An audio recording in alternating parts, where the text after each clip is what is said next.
जगदीश प्रसाद जी चुपचाप बैठे हुए बड़ी बहू की गीता की बातों को सुनते जा रहे थे। लग रहा था कि किसी भी समय वो अपना धीरज खो बैठेंगे, पर किसी तरह उन्होंने अपने आप को काबू में रखा हुआ था। गीता थी कि अनावरत बोलती जा रही थी। बस इतनी सी बात थी कि पिछले 3-4 दिन से जगदीश प्रसाद जी के दांतों में दर्द हो रहा था। दर्द से बेहाल थे। डॉक्टर को दिखाया तो उसने दांत को निकलवाने की सलाह दी थी, पर दर्द के कारण ये संभव नहीं था। अतः डॉक्टर ने दर्द कम करने की दवा दी थी। वह कहा था कि दर्द खत्म हो जाए तभी दांत निकाला जाएगा। दांत दर्द की वजह से वह कुछ खा पी भी नहीं पा रहे थे, इसलिए बहू को खिचड़ी बनाने को कहा था, पर उसने 2 सूखी रोटी और सब्जी बेटे के हाथों भिजवा दी थी।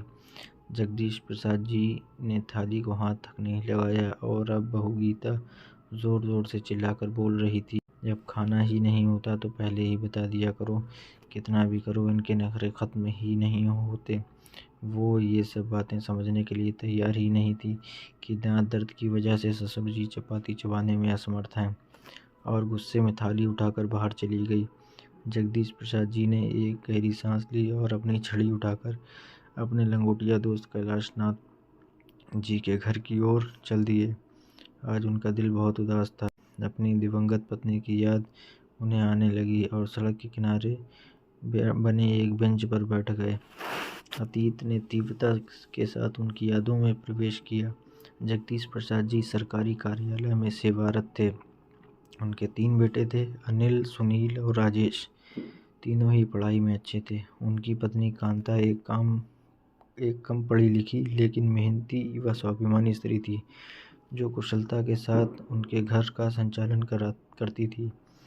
मितव्ययता क्या होती है, यह जगदीश प्रसाद जी ने पत्नी से ही सीखा था।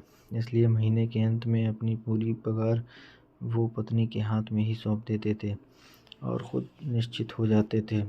घर के मामले में वो कभी नहीं बोलते थे, पर पत्नी को जब भी उनकी सलाह की ज़रूरत होती तो वे हर कदम उनके साथ होते थे। समय के साथ उनकी उन्नति होती गई और बच्चे भी अच्छी शिक्षा प्राप्त कर चुके थे। उनके अपने जीवन काल में उनकी पत्नी ने जो सबसे अच्छा काम किया था वो था घर बनवाना। शहर की एक अच्छी सी कॉलोनी में उसने अपने सपनों का संसार बसाया था। जगदीश प्रसाद जी ने ऑफिस से लोन लेकर कुछ दोस्तों से मदद लेकर पत्नी के इस सपने को पूरा किया। पहले मकान 1 मंजिल था, पर जब बच्चे बड़े हो गए तो जगदीश प्रसाद जी ने हिम्मत करके मकान को 2 मंजिलें और भी बनवा दी।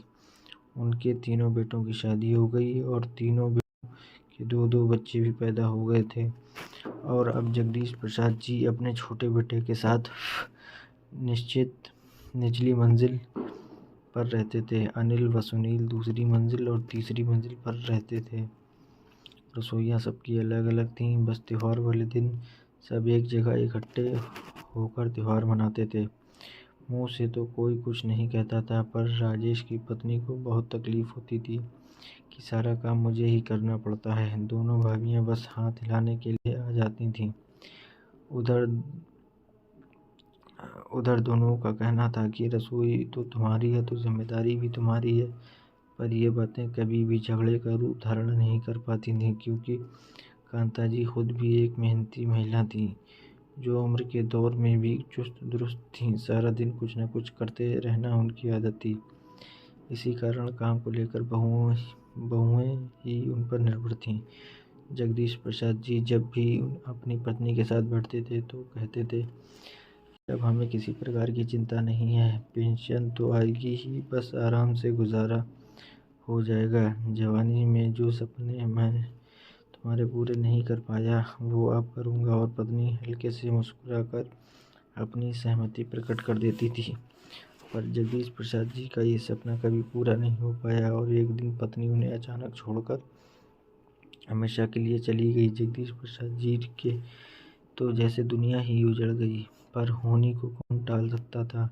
जिस पत्नी ने इतने यत्न से मकान की नींव बनाई थी, उसमें अब दरारें पड़नी शुरू हो गई थीं।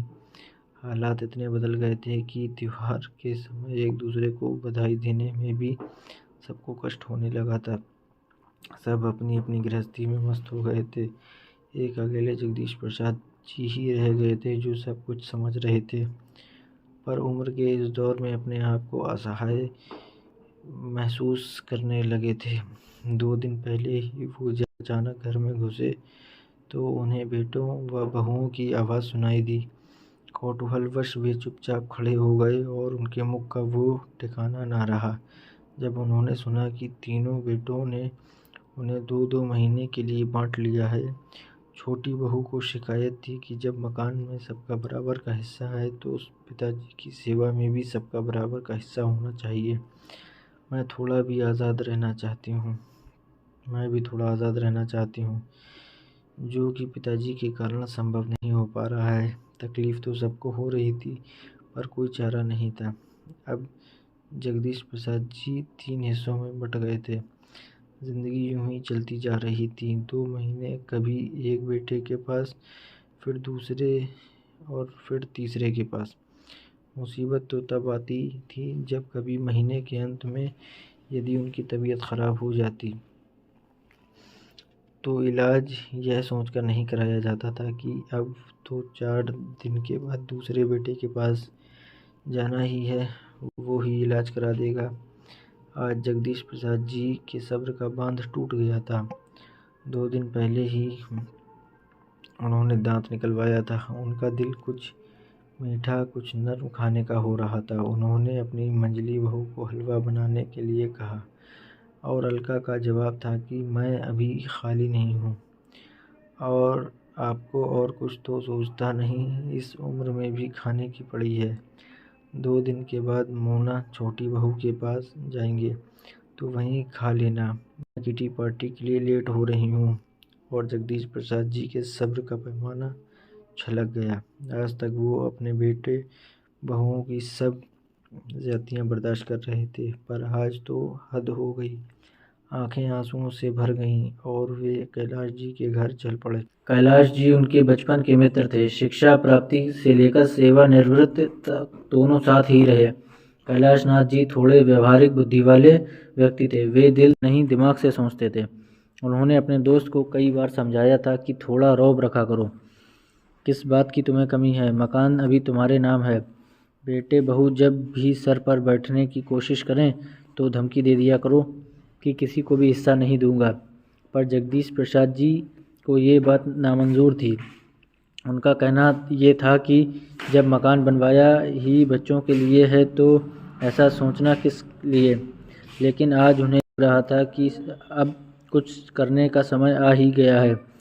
कैलाश नाथ जी से सलाह मशवरा करके जगदीश प्रसाद जी घर आकर पत्नी की तस्वीर के सामने आकर खड़े हो गए, जैसे मन ही मन उनसे विचार विमर्श कर रहे हों।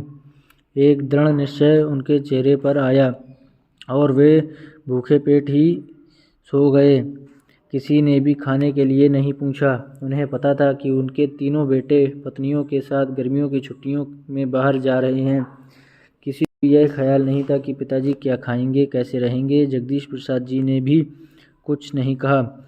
उन्हें अपनी योजना को अंतिम रूप देने का अवसर मिल रहा था। वे चुपचाप शांत भाव से बैठकर सबकी तैयारियां देख रहे थे। वैसे भी उनका मानना था कि जब बेटे ही माँ बाप को नहीं पूछते तो बहुओं से क्या उम्मीद रखना। बहुएं तो चाहती हैं कि किसी की सेवा नहीं करनी पड़े। वे तो पति और बच्चों में ही अपना परिवार देखती हैं। सास ससुर उन्हें बोझ लगने लगते हैं। वे अपने अधिकारों को प्रति तो सचेत रहती हैं, पर अपने कर्तव्यों की तरफ से आंख मूंद लेती हैं। सबके जाने के बाद जगदीश प्रसाद जी अपने मित्र के साथ प्रॉपर्टी डीलर के पास गए।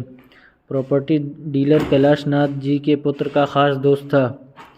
उनसे मिलकर अपनी व्यथा बताई, कुछ सलाह मशवरा किया व वापस आ गए। 20 दिन के बाद जब बहुएं प्रसन्नचित्त घर लौटे तो मकान पर ताला देखकर सबकी त्योरियां चढ़ गईं। छोटी बहू मोना बोलने लगी, हद हो गई लापरवाही की। पता था कि हम आज आ रहे हैं तो घर नहीं बैठ सकते। उनके गुस्से का कारण भी था कि अब 2 महीने पिताजी उनके पास रहने थे।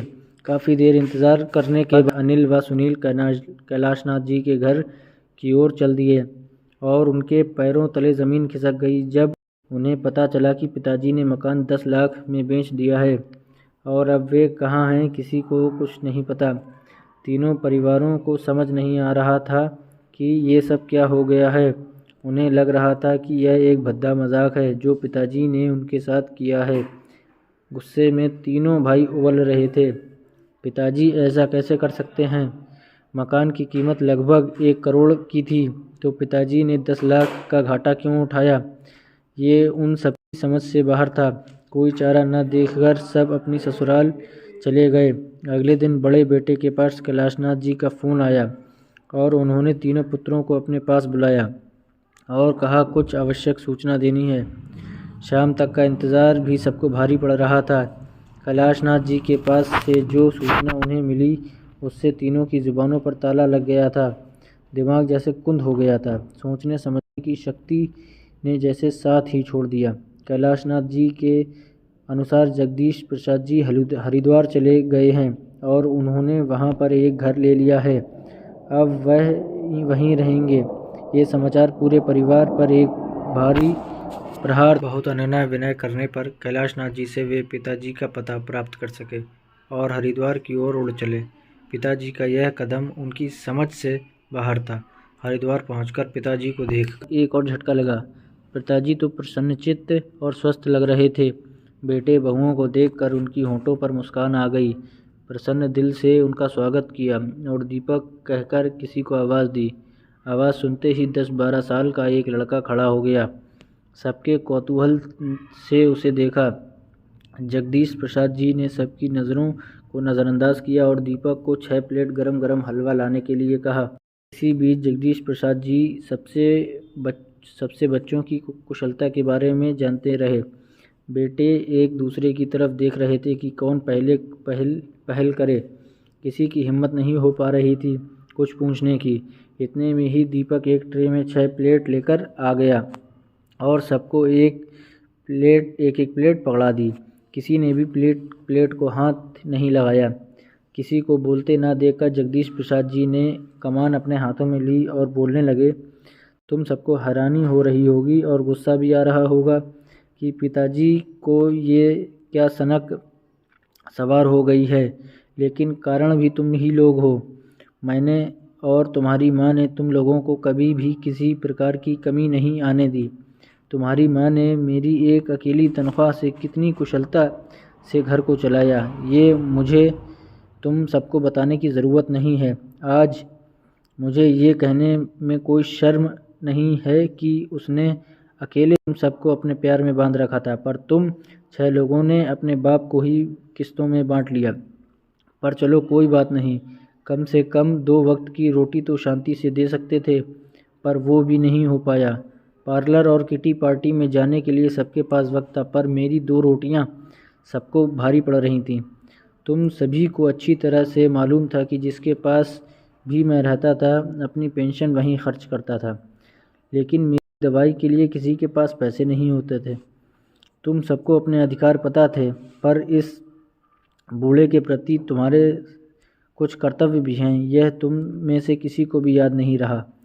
और फिर जब मेरे बेटे ही ऐसे हैं तो बहुओं से मैं क्या उम्मीद रखूं? जगदीश प्रसाद जी का गला रुंध गया। तीनों बेटे बहुएं नज़रें झुकाकर बैठे रहे। जगदीश प्रसाद जी ने दोबारा बोलना शुरू किया, मेरा ये फैसला तुम्हें पसंद नहीं आएगा, पर इसके ज़िम्मेदार भी तुम सब लोग हो। तुम्हें पता चल गया होगा कि मैंने मकान बेच दिया है, 10 लाख के घाटे में बेचा है, पर मुझे इसका कोई मलाल नहीं है। 5-5 लाख मैंने अपनी पोतियों के नाम फिक्स्ड डिपॉजिट करा दिए हैं, और जो उनके बड़े होने पर उन्हें ही मिलेंगे। मैंने यह घर ख़रीद लिया है, 2 कमरे, किचन, बाथरूम, टॉयलेट, सभी सुविधाएं हैं।